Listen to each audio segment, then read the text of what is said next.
कोड़े दिन हेब अंधारे दुई गाँ एपरी समस्या देखा मिली सुंदरगढ़ जिला कुआरमुंडा ब्लॉक अंतर्गत दलकी और भदरपुर गाँव में नुआ ट्रांसफर्मर दाबी विद्युत कार्यालय घेराव कर किछि दिन पूर्वे बिजुली चड़क मारिबारु गाँव ट्रांसफर्मर जली जाइथिला।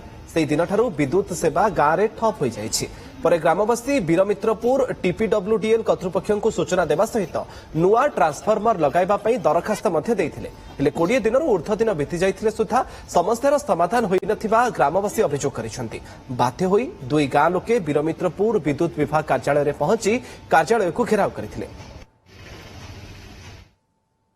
समस्या आमर 20-25 दिन पर ट्रांसफर्मर जली जाइए तो आम 2 दिन पर आम एप्लिकेशन लेखिकी देइछु किंतु आजिकली कहते एवं पर्यंत किसी उपाय किसी करना जो समस्या आम भोगुचु सेटा आम जानूछु बहुत प्रॉब्लम विशेष कर वर्षा सीजन रे खाली पादरे से रास्ताटा पूरा माटी रास्ताटा से खाली पादरे भी जाई हबनी और ए गरम रे कहार घरे साप बसुच कहार घरे बिछी कहार घरे छुआ माने सोई पारनते पाठ पढ़ी ना बहुत प्रकार असुविधा सम्मुखीन होबाक पड़ुछि। आमे चाहूछु अति शीघ्र ए ट्रांसफर्मरटा लागि जाऊ। ट्रांसफर्मर जली जाइछे से वर्कर माने जाउछंती चेक इन करूछंती आउ हां करिदबा कहछन किंतु संध्या बेला से माने जाईकी पहुंचुछंती।